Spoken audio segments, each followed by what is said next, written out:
Sejam bem-vindas e bem-vindos ao nosso Centro de Memória da Justiça Eleitoral. Hoje vamos fazer uma visita guiada à nossa exposição com o título Caminhos da Democracia, uma história da Justiça Eleitoral de Pernambuco, mostrando um pouquinho alguns documentos que vão desde o século XIX até os dias atuais e contando a história não só da Justiça Eleitoral de Pernambuco, mas também da utilização de urnas nesse processo eleitoral. Bom, a história da justiça e das eleições no Brasil se iniciam ainda no período colonial, quando apenas considerados homens bons e homens novos que podiam votar. Esses homens bons e homens novos eram pessoas de altas patentes militares, senhores de engenho, pessoas que tinham uma renda mínima, por vezes escravocratas. Esses eram os homens considerados bons e novos, e nesse período somente eles podiam votar. Então, eles faziam a eleição ali entre eles e escolhiam eles próprios quem seriam os administradores das vilas e das cidades do período colonial.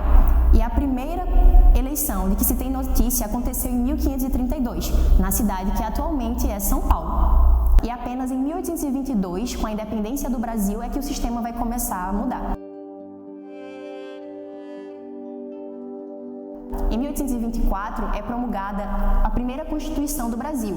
Nela, homens maiores de 25 anos e que comprovassem a renda mínima de 100 mil réis estariam aptos a votar. É importante pontuar que nesse período mulheres não votavam, nem pessoas negras, que até então eram escravizadas e escravizados. Nesse período do Império, as votações eram feitas com urnas de madeira, eram caixas de madeira. Já no período colonial, eram utilizados pelouros, que são bolas de cera no qual os votos são depositados dentro.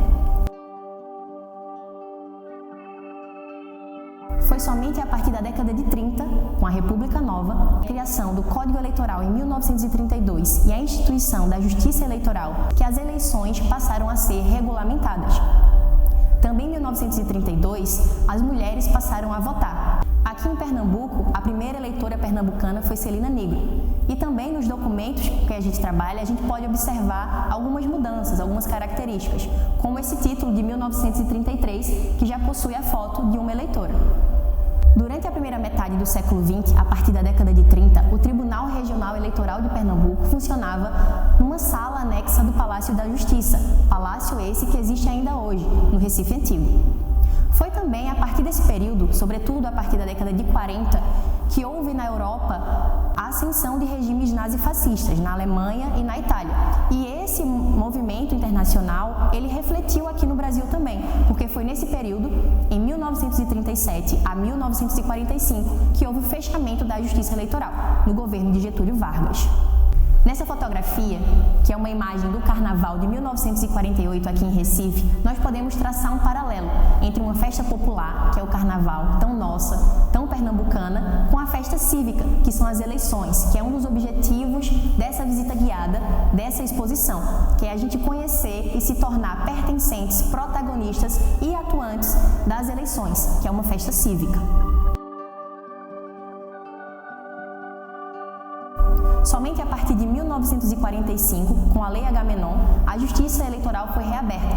Foi também a partir dessa lei que todas e todos, independente do gênero, da raça e da renda, podiam votar a partir dos 18 anos. Essa aqui é uma urna de madeira utilizada na primeira metade do século XX, na década de 40, 50. E essa urna, ela serve para a gente mostrar um pouco da fragilidade do sistema eleitoral da época. Como exemplo disso, nós temos algumas chaves que eram utilizadas nesse período para fechar essas urnas. E aí a gente vê como essas chaves elas são extremamente frágeis, né? O tempo fez com que elas enferrujassem, mas desde aquele período elas já eram muito frágeis e muito pequenas. A partir da década de 60, o Tribunal Regional Eleitoral, que antes funcionava no anexo do Palácio da Justiça, passou a funcionar na sua sede própria, que é o Casarão, localizado na Rui Barbosa, número 320.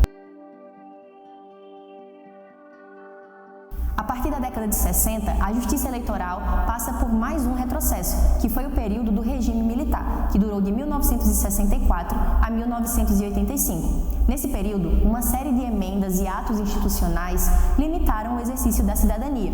Um exemplo é que o Poder Executivo, o presidente, ele era escolhido entre as próprias Forças Armadas. Então, as eleições para presidente, nesse período, eram indiretas.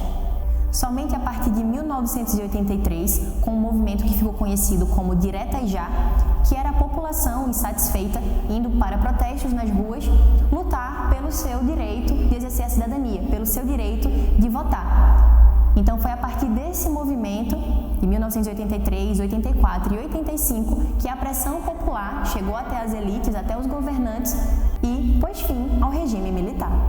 Essa aqui é uma urna de lona utilizada a partir da década de 80 e, apesar dela possuir um pouco mais de segurança que a urna de madeira, como por exemplo, ela pode ser melhor lacrada, ainda assim ela possui algumas fragilidades, havendo ainda nesse período, na década de 80, na década de 90, vários casos de fraudes nas eleições, visto que todo o processo de contagem e de votação é manual. Contudo, esse tipo de urna aqui de lona ainda é utilizado em último caso atualmente, né? Quando houver falha da urna eletrônica e da urna eletrônica reserva, ainda pode ser utilizado esse tipo de urna de lona. Foi a partir desse movimento de direta e já que o Brasil passou por um processo de redemocratização, sobretudo a partir do final do regime militar. E esse processo acabou, enfim, com a elaboração de uma nova Constituição, a Constituição Cidadã de 1988, que está presente até os dias atuais.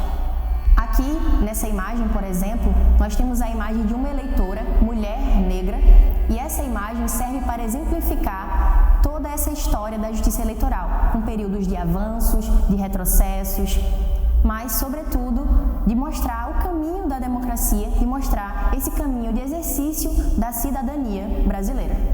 Esse aqui foi o primeiro modelo de urna utilizado no Brasil nas eleições de 1996 e esse aqui é o modelo dos anos 2000, um protótipo. A partir da utilização das urnas eletrônicas, o sistema eleitoral no Brasil se tornou ainda mais seguro, visto que as urnas são invioláveis, criptografadas, mantêm o voto secreto e seguro, sendo assim as principais e mais confiáveis ferramentas para o exercício da cidadania no Brasil. Para mais informações, acesse o nosso site tre-pe.jus.br ou venha visitar o nosso Centro de Memória da Justiça Eleitoral. Até mais!